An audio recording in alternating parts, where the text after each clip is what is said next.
Hey guys, what's up? This is Smart Van here, and I'm back with another video just kind of as an update. So I wanted to give a brief update on what I've been up to these past few weeks and some of the upcoming videos that I plan on making. It's been a couple weeks now that I've had this van, and I've already taken it on 2 different camping trips. I don't live full-time out of this van yet. My lease is coming up in a couple months, and at that point I'm just gonna go for it and live in this van full-time. So I have still a couple months to go. But these 2 camping trips I took have been extremely useful. I learned a lot about the small things and the things that I need to still improve about the experience. So my first trip was to a place called Vantage in Washington. It is east of the mountain pass, so it's basically like a desert there.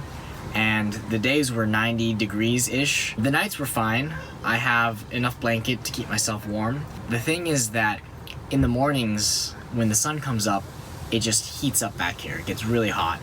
And it's really hard to sleep in at that point. You kind of have to just wake up, otherwise you'll toast.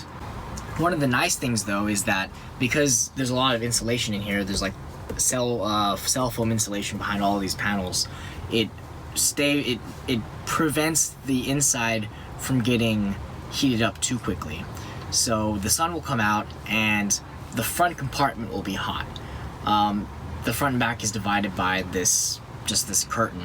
And in the morning I noticed as it was starting to heat up, it would be cool back here, but if I opened the curtain a bit and peeked in the front, it would be scorching hot. So that's telling me that the insulation is doing its job in the back. But that doesn't last forever, and after a couple hours it's gonna get really toasty back here. So I think I'm just gonna have to wake up early, or I'm gonna have to look into further insulation. My other trip was to a place called Lake Wenatchee, which is really beautiful. It's got scenic views of the mountains. I was just parked in front of the Airbnb where my friends were staying, and that way I kind of save on the price of housing, right? Because I can go on these cabin trips and I don't have to take up a room. So first off, as an overall thing, I found that this van is really spacey, and I feel like it's gotten spacier with the conversion put in than it was when it was completely empty.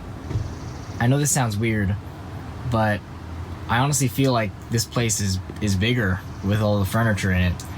This just comes down, I think, to the design of the conversion, and I think Zach has done a really good job just with designing it so that it feels big. And just as an example, I think some of the things that contribute are, for instance, these fixtures like this faucet and the wash basin are smaller versions of normal things, which I think create some sort of optical illusion that just makes the place look bigger. For instance, this couch sits pretty low to the floor, so that it gives you a lot of seat to ceiling distance. I think that helps a lot with the impression of overall spaciousness.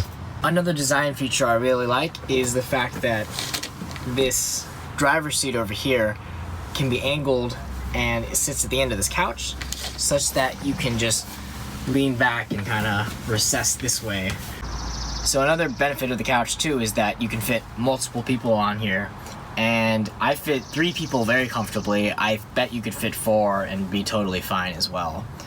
So that's it. That's just a brief update of what I've been up to, some of the camping trips I've taken, and this I think is all just practice for the next few months. I just want things to be really comfortable so that when I move in here full time, it's gonna be super nice. At least that's the hope. Some upcoming videos.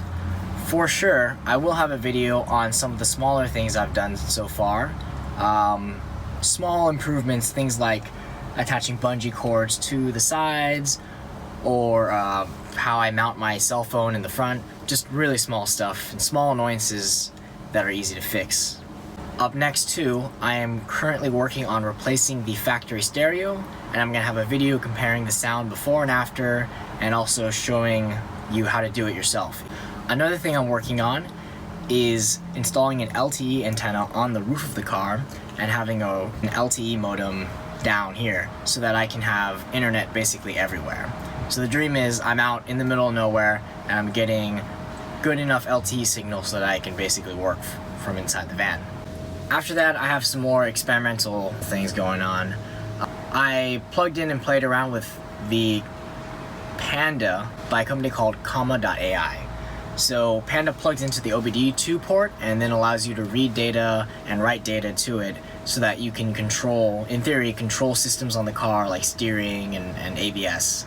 I've been reverse engineering some of the messages so far, and I have figured out, for instance, the like steering rotation and the throttle and the gas pedal, things like that, but I haven't yet figured out, you know, for instance, how to adjust the air conditioning or things like that.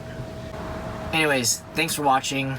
If you have any other ideas for videos that you'd like to see, please leave them in the comment section, and I hope to see you guys soon for the next video.